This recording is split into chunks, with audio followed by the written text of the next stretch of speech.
নমস্কার বন্ধুরা, মৌসুমী রান্নাঘরে সবাইকে স্বাগত। আজ আমি নিয়ে এসেছি সম্পূর্ণ নিরামিষ একটা রেসিপি, দুধ পনির। এটা বানানো ভীষণ সহজ আর খেতে হয় খুবই সুস্বাদু। প্রথমেই মশলাটা রেডি করে নেব। মিক্সিং বোলের মধ্যে নিয়ে নিলাম 10টা কাজু বাদাম আর 2 টিস্পুন পোস্ত। প্রথমে এটা ড্রাই পেস্ট করে নেব। ড্রাই পেস্ট করে নেওয়ার পর এর মধ্যে দিয়ে দেব 2টো কাঁচা লঙ্কা, একটু আদার টুকরো, মাঝারি সাইজের একটা কুচানো টমেটো। তারপর একটু জল দিয়ে এটার একদম মিহি পেস্ট করে নেব। কাজু বাদাম, পোস্ত, আদা, টমেটো আর কাঁচা লঙ্কার পেস্ট একদম রেডি। এইবার কড়াই গরম করে দিয়ে দিচ্ছি পরিমাণ মতো সাদা তেল। তেল খুব ভালোভাবে গরম হয়ে গেছে। ফোড়নে দিয়ে দেব 2টো লবঙ্গ, 2টো ছোট এলাচ। এলাচের মুখটা অবশ্যই ফাটিয়ে দিতে হবে। 1 টুকরো দারচিনি, 2টো তেজপাতা। একটু নাড়াচাড়া করে নেব। একটু নাড়াচাড়া করে ফোড়নটা ভেজে নেব। ফোড়ন থেকে একটা সুন্দর গন্ধ বেরিয়ে এলেই দিয়ে দিতে হবে আগে থেকে রেডি করে রাখা মশলা। মিক্সিং বোলটা ধুয়ে একটু জল দিয়ে দিলাম। এই সময় গ্যাসের ফ্লেমটা একদম লোতে রাখবেন, তা না হলে মশলাটা পুড়ে যাবে। দিয়ে দিলাম পরিমাণ মতো নুন, একটু কাশ্মীরি লঙ্কার গুঁড়ো, তাতে রঙটা খুব সুন্দর আসবে। এই কাশ্মীরি লঙ্কার গুঁড়ো দেওয়াটা সম্পূর্ণ অপশনাল, যেহেতু রান্নাটায় হলুদের ব্যবহার হবে না, দেখতে একদম সাদা হবে।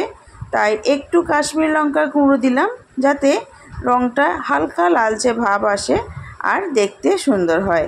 আপনাদের যদি মনে হয় দেবেন না, তাহলে স্কিপ করতেই পারেন।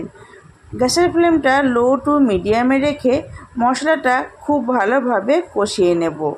যতক্ষণ না পর্যন্ত মশলা থেকে তেলটা খুব ভালোভাবে রিলিজ করছে, ততক্ষণ ধরে মশলাটা কষাবো।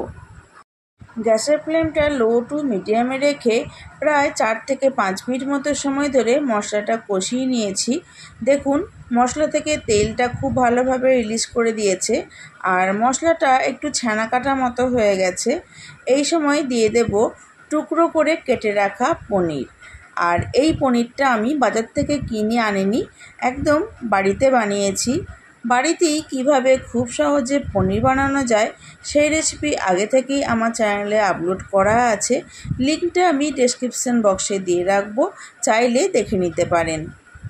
পনিরটা দিয়ে হালকা হাতে একটু নাড়াচাড়া করে মশলার সাথে মিশিয়ে নেব, তা না হলে পনিরটা ভেঙে যেতে পারে। আর পনিরটা আমি কাঁচা রান্না করেছি, আপনারা চাইলে একটু ভেজে নিয়েও এই রান্নাটা করতে পারেন। পনিরের টুকরোগুলো মশলার সাথে একটু নাড়াচাড়া করে নিয়েছি। এইবার দিয়ে দিচ্ছি পরিমাণ মতো দুধ। আমি এখানে 250 গ্রাম দুধের ব্যবহার করছি। আপনাদের যেরকম পরিমাণ গ্রেভির প্রয়োজন সেই বুঝে মশলা আর দুধ ব্যবহার করবেন। দুধটা দেওয়ার পর একটু নাড়াচাড়া করে সব কিছু মিশিয়ে নিলাম। এইবার দিয়ে দিচ্ছি পরিমাণ মতো চিনি। আমি এখানে 1 টিস্পুন চিনি দিলাম। একটু গরম মশলার গুঁড়ো, 1 টিস্পুন ঘি আর দিয়ে দেব একটু কাসুরি মেথি। সমস্ত উপকরণ দেওয়ার পর একটু নাড়াচাড়া করে গ্যাসের ফ্লেমটা একদম লোতে রেখে ঢাকা দিয়ে 5 মিনিট রান্নাটা হতে দেব। প্রায় 4 থেকে 5 মিনিট পর ফিরে এসেছি। দেখুন, গ্রেভির ওপর তেলটা ভেসে উঠেছে। বন্ধুরা, রেডি হয়ে গেল আমাদের ভীষণ সুস্বাদু পনিরের এই রেসিপি। বন্ধুরা, বাড়িতেও আপনারা একবার এইভাবে পনির রান্না করুন, তারপর রুটি, পরোটা, নান, ফ্রাইড রাইসের সাথে পরিবেশন করুন। আর আমাকে জানাতে ভুলবেন না রেসিপিটি আপনাদের কেমন লেগেছে। ভালো লাগলে চ্যানেলটি সাবস্ক্রাইব করার অনুরোধ রইল। আর আগে থেকেই যারা সাবস্ক্রাইব করে রেখেছেন তাদেরকে অসংখ্য ধন্যবাদ।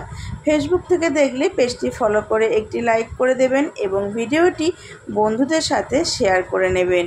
আজকের মতো এই পর্যন্ত। আমি আবার আসবো অন্য কোনো রেসিপি নিয়ে।